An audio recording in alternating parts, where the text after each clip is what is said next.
Alhamdulillah, kita bersyukur pada Allah Subhanahu wa taala yang pada subuh hari ini dengan taufik dari Allah dan dengan nikmat-nikmat yang Allah berikan kepada kita semua bisa menunaikan salat subuh secara berjamaah dan mengisi waktu kita setelah salat ini dengan mengkaji sebagian dari kandungan ajaran agama kita yang mulia ini. Kemudian mari kita bersolawat pada junjungan kita, manusia kecintaan kita, suri toladan dalam kehidupan kita semua, Rasulullah Muhammad sallallahu alaihi wasallam. Demikian pula kepada keluarga beliau dan sahabat-sahabat beliau radhiyallahu ta'ala anhum ajma'in. Kita lanjutkan kajian kita dari hadis-hadis yang terdapat dalam Kitabul Jami' pada bab tentang zikir dan doa. Wa an Abi Sa'id al-Khudri radhiyallahu anhu qala Rasulullah sallallahu alaihi wasallam al-baqiyatus salihatu la ilaha illallah wa subhanallah walhamdulillah wallahu akbar wa la hawla wa la quwwata illa billah. Akhrajahu an-Nasa'i wa sahahahu Ibnu Hibban wal Hakim. Dari Abu Sa'id Al-Khudri radhiyallahu ta'ala anhu, beliau berkata, bersabda Rasulullah sallallahu alaihi wasallam, al-baqiyatus shalihat. Al-baqiyat artinya yang tinggal, yang terus-terus ada, yang tetap, yang tinggal. Al-baqiyat. As-salihat, yang soleh, yang baik. Al-baqiyatus shalihat ini juga disebutkan dalam Al-Quran dalam surat Al-Kahfi. Al-baqiyatus shalihat khairun 'inda rabbika thawaban wa khairun amala. Al-baqiyatus shalihat, perkara-perkara yang baik atau amal-amal soleh yang baik yang akan terus tinggal dalam bentuk pahala balasan yang berlipat ganda di hari akhirat adalah la ilaha illallah, ucapan kalimat la ilaha illallah. Tidak ada ilah, tidak ada sembahan yang berhak disembah kecuali Allah Subhanahu wa ta'ala. Wa subhanallah, dan kalimat subhanallah, maha suci Allah. Walhamdulillah, dan ucapan alhamdulillah yang artinya segala puji bagi Allah. Wallahu akbar, dan ucapan Allahu akbar yang artinya Allah maha besar. Wala haula wala quwwata illa billah, dan tidak ada haul. Sebentar kita jelaskan maknanya. Wala quwwata, dan tidak ada kekuatan illa billah, kecuali bersama dengan Allah Subhanahu wa taala. Akhrajahu an-Nasa'i, hadis ini diriwayatkan oleh Imam An-Nasa'i, wa sahahahu Ibnu Hibban, dan disahihkan oleh Ibnu Hibban wal Hakim dan Imam Al-Hakim. Hadis ini menjelaskan tentang satu amal soleh yang disebut oleh Rasulullah sallallahu alaihi wasallam sebagai al-baqiyatus shalihat. Tadi sudah kita sebutkan bahwasanya al-baqiyatus shalihat ini terdapat dalam Al-Qur'an, firman Allah Subhanahu wa taala, al-baqiyatus shalihat khairun 'inda rabbika thawaban wa khairun amala. Al-baqiyatus shalihat artinya amal-amal soleh yang tinggal, yang tetap, yang tidak akan hilang. tetap pahalanya, balasannya di sisi Allah Subhanahu wa taala.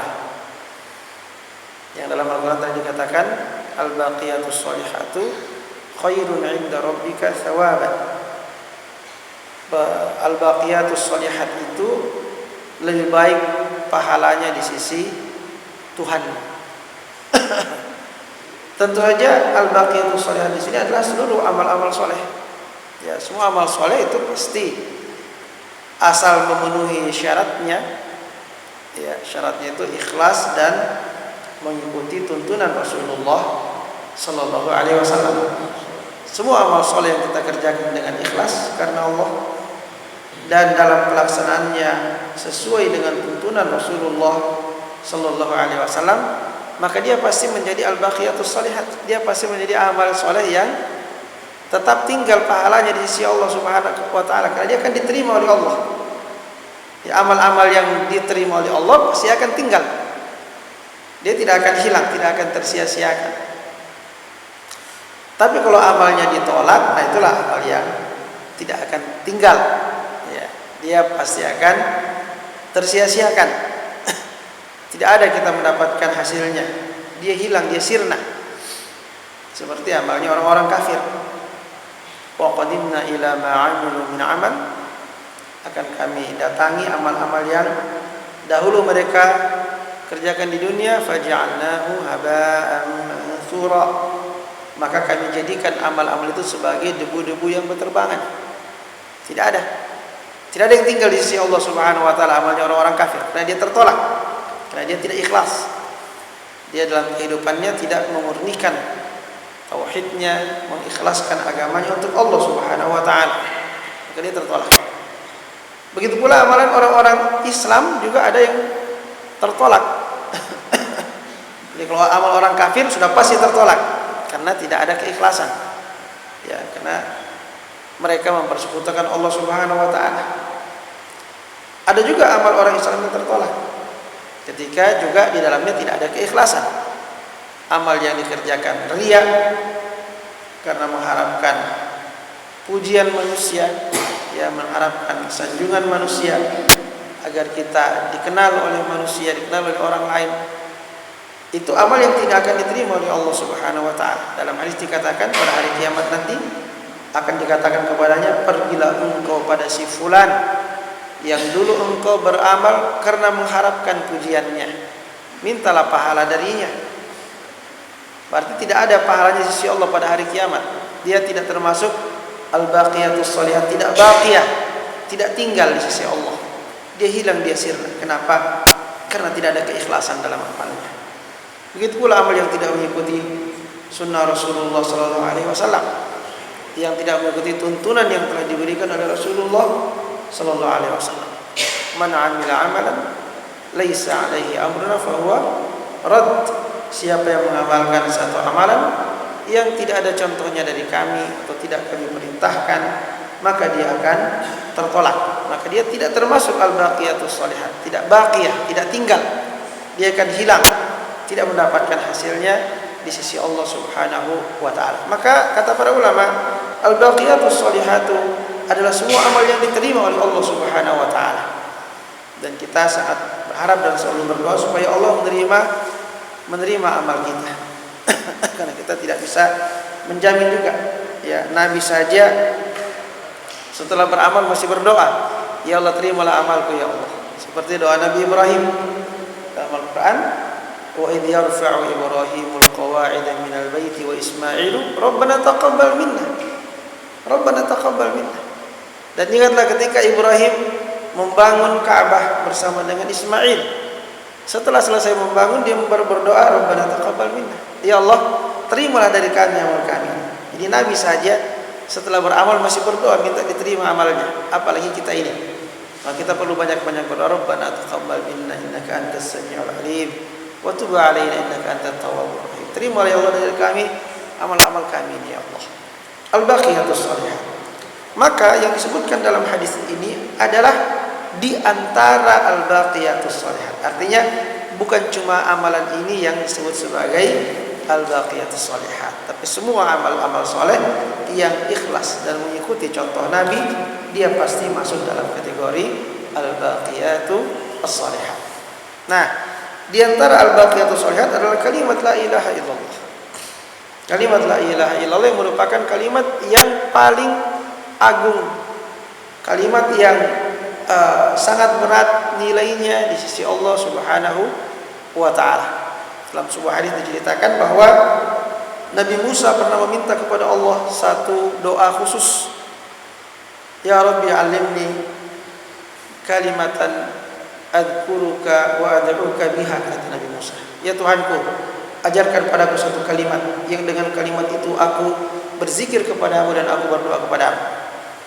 Apa kata Allah? Ya Musa, qul la ilaha illallah. Musa, ucapkan la ilaha illallah. Kata Nabi Musa, ya Rabbi, kullu ibadika yaquluna hada. Tuhanku, semua hambamu mengucapkan kalimat la ilaha illallah. Sejak Nabi Adam orang sudah mengucapkan la ilaha illallah. Nampaknya Nabi Musa menginginkan sesuatu yang istimewa, yang khusus bagi beliau. Ya, beliau merasa la ilaha illallah, semua hamba Allah juga mengucapkan la ilaha illallah. Ya Rabbi, kullu ibadika yaquluna hada. Apa jawab Allah? Allah mengatakan, ya Musa, law anna samawati as-sab'a wa ma fihinna ghairi wal ardina as-sab'a wa ma fihinna fi kiffatin wa la ilaha illallah fi kiffah malat bihinna la ilaha illallah. Wahai Musa, seandainya langit yang 7 dan semua yang ada padanya ditambah dengan bumi yang 7 lapis dan semua yang terdapat di dalamnya diletakkan pada satu mangkok timbangan, kemudian kalimat la ilaha illallah diletakkan pada mangkok timbangan sebelahnya, malat bihinna la ilaha illallah. Akan lebih berat kalimat la ilaha illallah daripada 7 lapis langit dan segala isinya ditambah 7 lapis bumi dan segala isinya. Begitu beratnya nilai daripada kalimat la ilaha illallah ini. Ini perlu kalimat yang perlu kita perbanyak, kita ulang-ulangi ya, secara otomatis kita dalam sholat ya pasti membaca la ilaha illallah dalam tasyahud kita. Kita tasyahud kita pasti mengatakan asyhadu an la ilaha illallah. Ya. Itu kita perlu perbanyak juga di luar tasyahud, mengucapkan kalimat la ilaha illallah. Kemudian subhanallah. Ini sudah kita bahas makna subhanallah.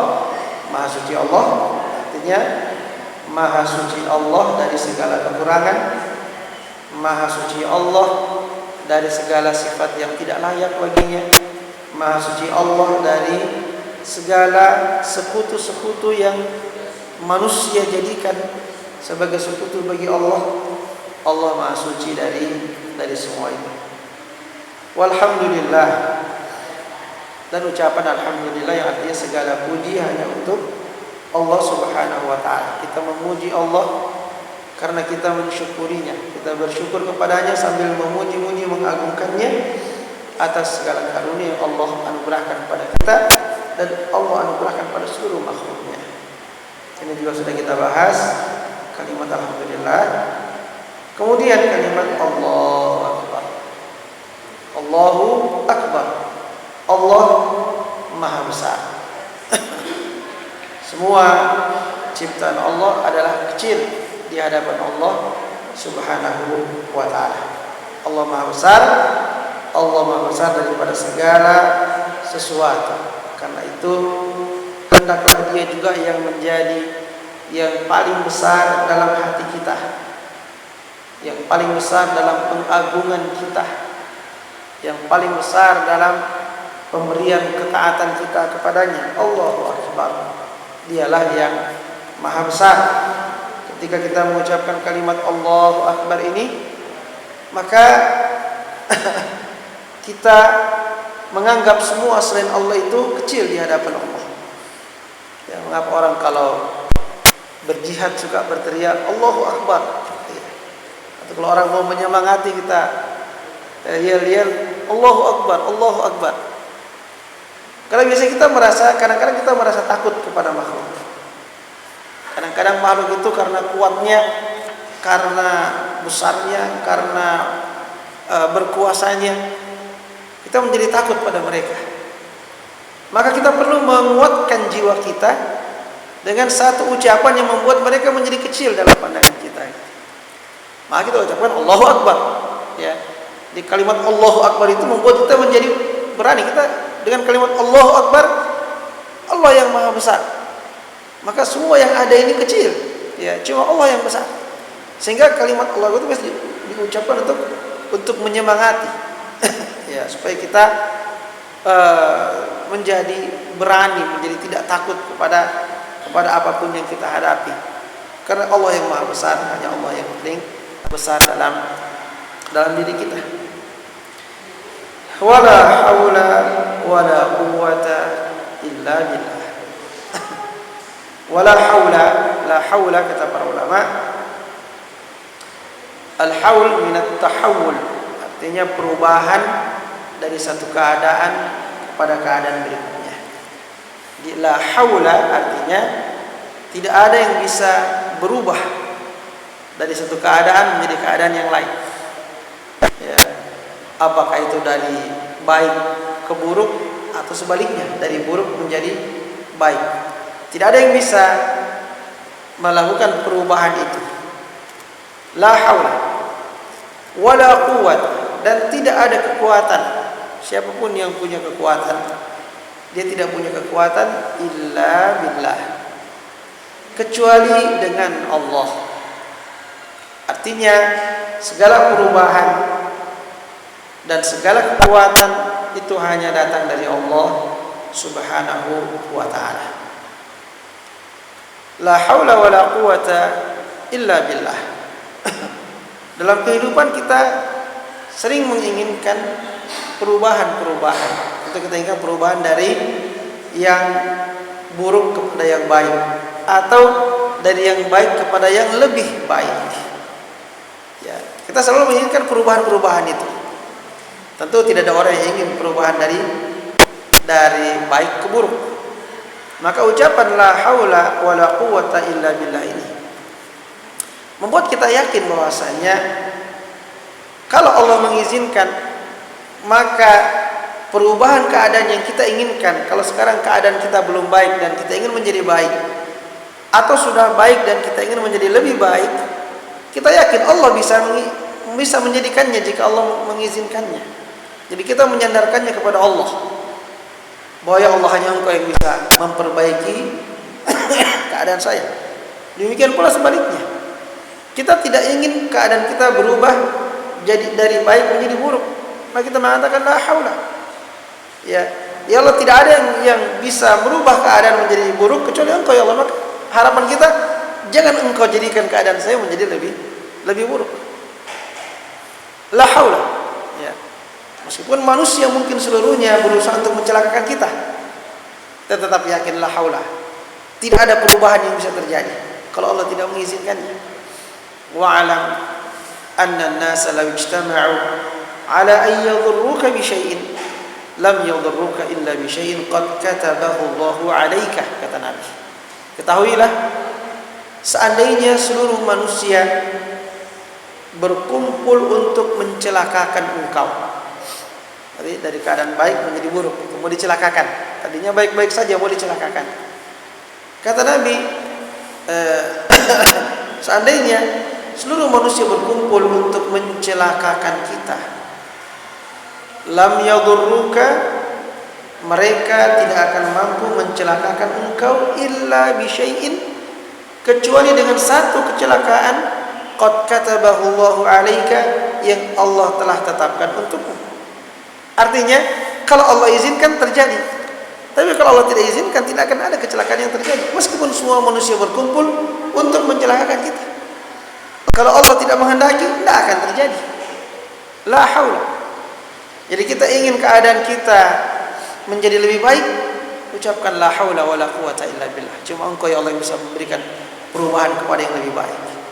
Kita khawatir menjadi lebih buruk, kita juga ucapkan la haula wala quwwata illa billah.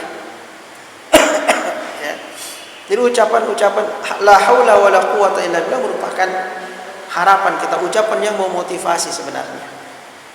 Ucapan yang memotivasi, la haula wala quwwata illa billah, untuk menyemangati diri kita agar harapan kita menjadi semakin besar kepada Allah agar keadaan kita menjadi lebih baik dan terhindar dari berubah kepada yang lebih buruk. La haula wala quwwata, dan tidak ada kekuatan. Kita juga menyadari dengan ucapan ini, kita menyadari bahwasanya sesungguhnya kekuatan kita itu hanya dari Allah. Kalau kita memang merasa kuat, kita tidak sombong. Kita bilang la haula wala quwwata illa billah. Kekuatan saya, kemampuan saya, apapun misalnya kelebihan yang saya miliki, itu dari Allah. Maka saya tidak akan sombong dengan kekuatan dan kelebihan apapun yang ada pada diri saya. Demikian pula kalau saya merasa lemah. Kalau saya merasa lemah, saya ucapkan la haula wala quwwata illa billah. Bisa Allah menjadikan saya kuat, karena Dialah sumber kekuatan. Ini kalimat yang bisa menghindarkan kita dari kesombongan dan bisa memotivasi kita, menyemangati tatkala kita merasa lemah, tatkala kita merasa tidak ada daya, tidak ada kemampuan, ucapkan la haula wala quwwata illa billah, sehingga lahir motivasi dari dalam diri kita bahwa Allah yang maha kuat, Allah yang maha mampu merubah keadaan-keadaan, akan memberikan kemudahan kepada saya. Tapi kadang-kadang orang mengucapkan kalimat ini kalau mendengarkan berita buruk. La haula wala quwwata illa billah. Ada musibah, ada kecelakaan, la haula wala quwwata illa billah. Ya. Tidak apa-apa sebenarnya. Tetapi yang lebih tepat ini, sebenarnya yang lebih tepat adalah mengucapkan inna lillahi wa inna ilaihi raji'un. Ya, kalau ada musibah, ada berita buruk kita dengar, inna lillahi wa inna ilaihi raji'un. Itu yang lebih tepat. Alladzina idza asabatuhum musibah qalu inna lillahi wa inna ilaihi raji'un. Orang yang ketika mendapatkan musibah atau mendengarkan berita musibah, dia mengucapkan inna lillahi wa inna ilaihi raji'un. Kita ini milik Allah dan kita akan kembali kepada Allah. Adapun kalimat la haula wala quwwata illa billah, ada tadi kita katakan kalimat yang memotivasi, menyemangati, ya, atau mengendalikan kita tatkala kita memiliki banyak kelebihan-kelebihan. Mungkin orang mengucapkan la haula wala quwwata illa billah dari sisi bahwa ya itu semua terjadi. Kalau terjadi kecelakaan, itu kan memang Allah yang mengizinkan. Mungkin dari sisi itu, ya, bahwasanya itu tidak akan terjadi kecuali dengan izin Allah Subhanahu wa taala. Meskipun yang lebih tepat sebenarnya ada musibah, ada kecelakaan, yang lebih tepat adalah ucapan inna lillahi wa inna ilaihi raji'un. Nah, inilah dia al-baqiyatus shalihat, kalimat-kalimat yang utama, zikir-zikir yang utama, nilainya sangat tinggi di sisi Allah Subhanahu wa taala. Selain pahala, dia juga memberikan pengaruh pada jiwa kita, ya, perbaiki keadaan jiwa kita yang kemudian akan berpengaruh pada keadaan lahiriah kita dengan memperbanyak zikir-zikir kepada Allah Subhanahu wa taala, yang tentu saja kita baca dengan penghayatan. Dibaca dengan penghayatan akan maknanya, sehingga dia menjadi zikir yang berbobot, ya, zikir yang nilainya berat di sisi Allah Subhanahu wa taala. Semoga bermanfaat. Subhanakallahumma wa bihamdika asyhadu an la ilaha illa anta astaghfiruka wa atubu ilaik. Walhamdulillahi rabbil alamin. Jika ada yang berdiskusi, kami persilahkan. Apakah kalimat la haula wala quwwata illa billah bisa menggantikan doa-doa permintaan kita kepada Allah Subhanahu wa taala untuk memperbaiki keadaan kita atau untuk menghindarkan kita dari keburukan? Sebenarnya kalimat ini bukan doa. Ya, la haula wala quwwata illa billah ini bukan doa, dia masuk zikir. Karena dia tidak berisi permintaan sebenarnya, tapi dia adalah pernyataan. Ya, kalimat pernyataan yang merupakan salah satu bentuk pengagungan kita kepada Allah Subhanahu wa taala. Sama kalau kita mengatakan tadi subhanallah, alhamdulillah, Allahu akbar. Ini kalimat-kalimat zikir, kalimat-kalimat pengagungan. Bahwasanya Allah Maha Suci, Allah, segala puji bagi Allah, Allah Maha Besar. Demikian pula la haula wala quwwata illa billah, bahwa tidak ada perubahan yang bisa terjadi dan tidak ada kekuatan yang bisa ada kecuali dengan izin Allah Subhanahu wa taala. Jadi dari sisi kandungan dia sebenarnya bukan permintaan, sehingga dia tidak menggantikan doa-doa kita, ketika kita meminta kepada Allah diberikan kekuatan, meminta kepada Allah untuk diperbaiki keadaan kita, meminta kepada Allah untuk dihindarkan dari keburukan-keburukan, itu tidak menggantikan. Jadi tetap kita berdoa. Ya, doa tetap kita panjatkan. Tapi kalimat zikir inilah kalimat untuk mengagungkan Allah. Ya, bahwa tidak ada yang bisa terjadi, tidak ada yang kuat kalau Allah tidak memberikan izin atas perubahan itu, kalau Allah tidak memberikan kekuatan itu. Ya, jadi dia kalimat pengagungan tetapi memberikan pengaruh kepada jiwa, memberikan pengaruh kepada jiwa.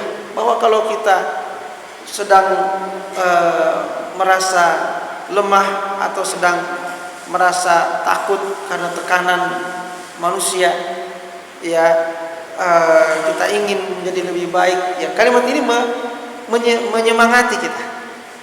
La haula wala quwwata illa billah. Tidak ada perubahan yang bisa terjadi dan tidak ada kekuatan apapun kalau Allah tidak mengizinkannya.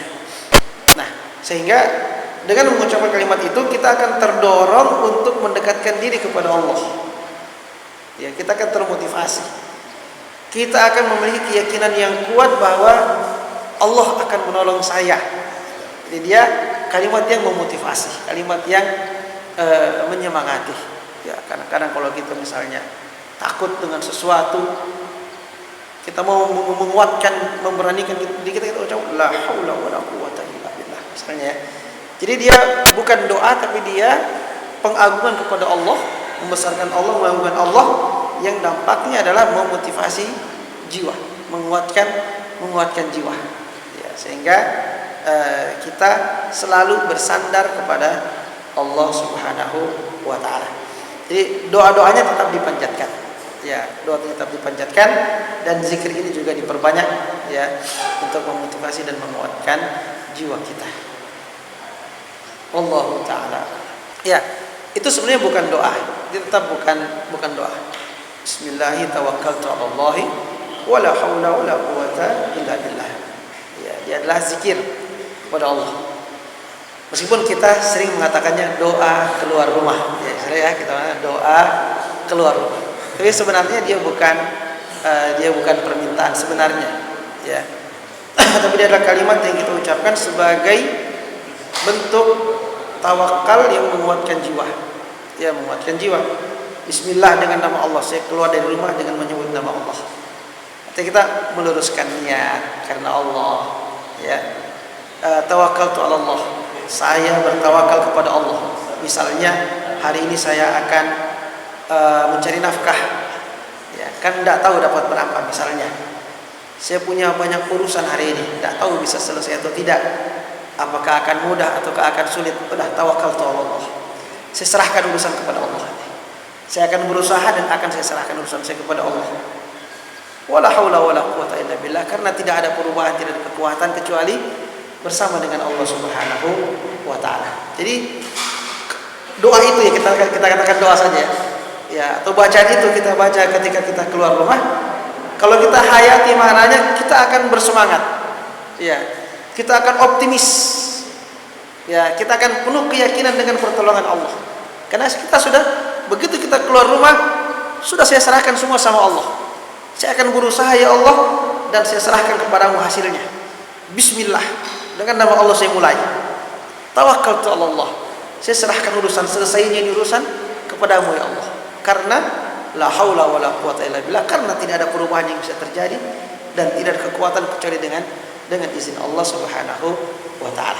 Nah, jadi ini sebenarnya bukan permintaan tetapi dia adalah zikir yang kita baca ketika keluar rumah untuk menguatkan jiwa, memotivasi, melahirkan optimisme, ya, membuat kita selalu memandang ke depan dengan harapan yang lebih baik. Wallahu taala. Tapi memang setiap kita ada malaikat penjaga. Setiap orang, bukan cuma anak-anak, orang dewasa juga ada malaikat yang menjaga. Malaikat penjaga itu ada dua macam. Ada yang disebutkan dalam Al-Quran, yahfazunahu min amrillah.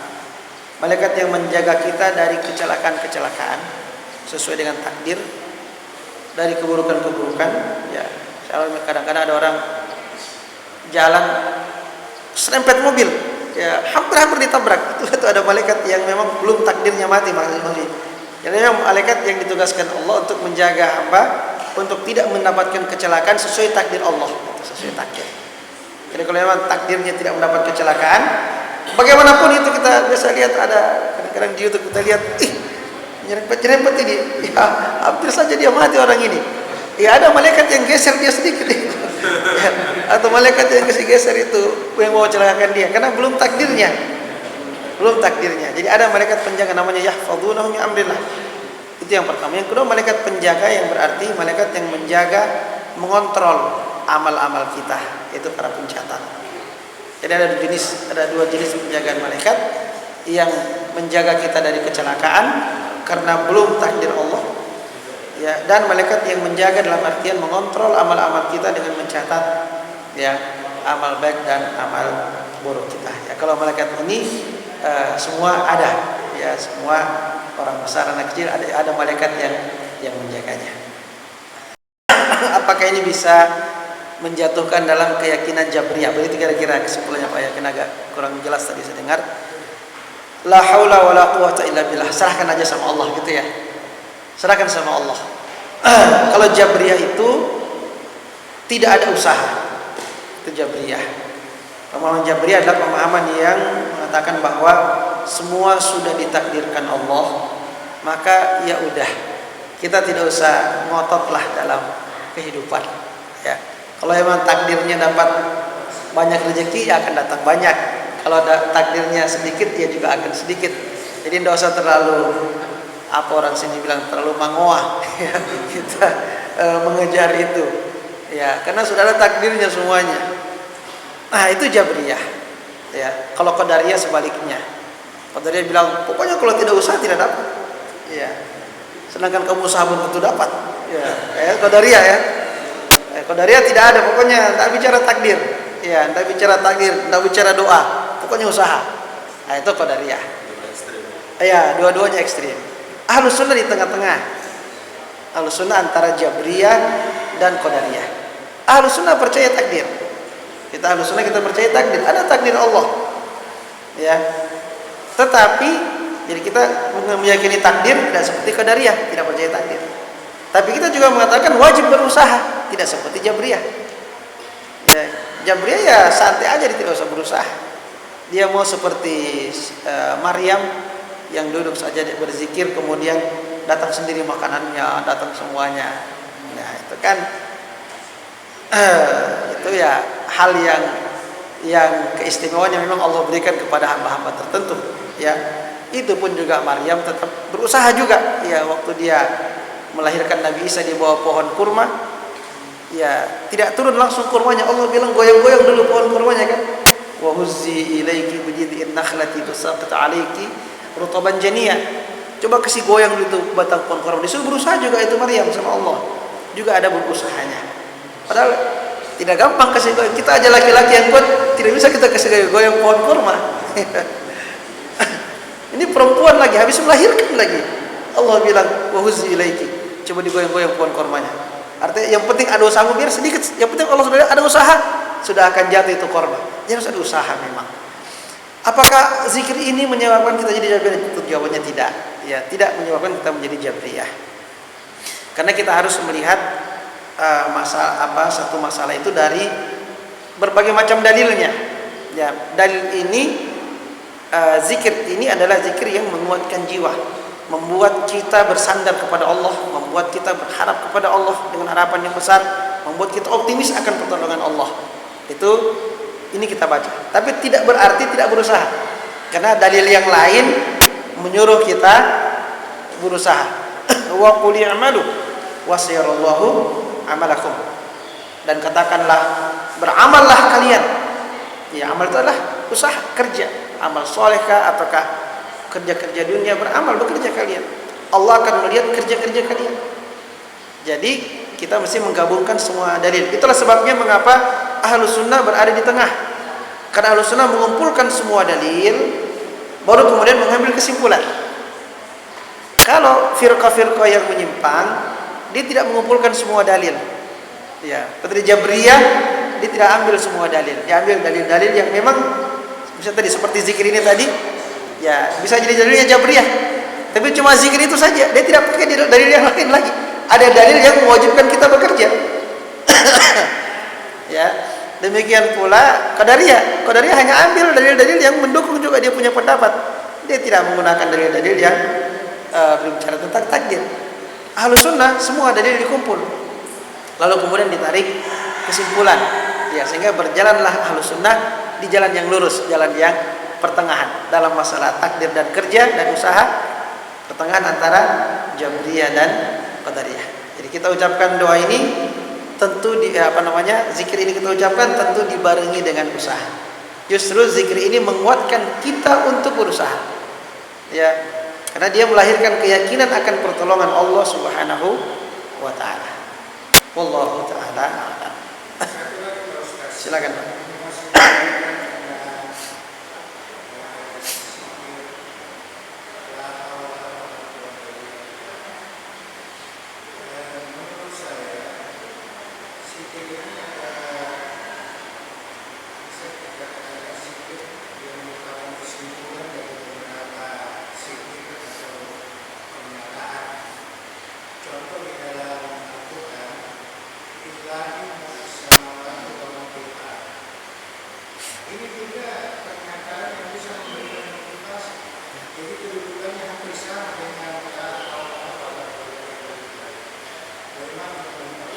Iya, betul sekali. Betul sekali. Jadi memang kalau kita baca Al-Quran, kita baca hadis, itu akan banyak sekali dalil-dalil yang bersesuaian, yang saling mendukung, ya, yang saling mendukung. Makanya membaca Al-Quran itu diantara bentuk zikir, ya, diantara bentuk zikir adalah membaca Al-Quran. Bahkan Al-Quran namanya adalah Az-Zikr. Inna nahnu nazzalna dzikr wa inna lahu lahafidun. Salah satu nama Al-Quran adalah Az-Zikr. Jadi mengaji itu juga bagian dari berzikir.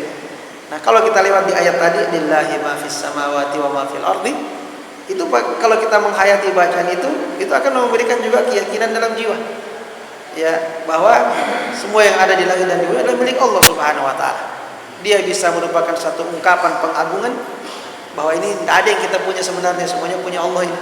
Ya, maka kita harus menggunakan ini sesuai dengan keinginan Allah yang Allah izinkan. Jadi kalau makna-makna ini kita hayati, dia akan memberikan pengaruh pada jiwa, kemudian pengaruh pada sikap. Jadi memang banyak sekali ayat-ayat, hadis-hadis, termasuk zikir-zikir yang maknanya bersesuaian, yang memiliki manfaat yang sama. Semuanya adalah merupakan bagian dari zikir kepada Allah Subhanahu wa taala, yang jika kita baca dengan penghayatan itu pasti akan memberikan pengaruh pada jiwa, dan jika dia memberikan pengaruh pada jiwa pasti akan memberikan pengaruh pada sikap dan perbuatan kita. Wallahu taala juga, ya, mudah-mudahan Allah Subhanahu wa taala menerima amal kita. Ali bin Adar juga amal soleh yang kita berharap semoga Allah menerimanya, memberkahinya, mencatatkannya dalam catatan amal kebaikan kita, dan memberikan pahala yang berlipat ganda atasnya. Subhanakallahumma wa bihamdik, asyhadu an la ilaha illa anta, wa astaghfiruka wa atubu ilaik. Wa sallallahu ala nabiyyina Muhammad wa ala alihi wa sahbihi wasallam, wa akhiru da'wana alhamdulillahi rabbil alamin. Wassalamualaikum warahmatullahi wabarakatuh.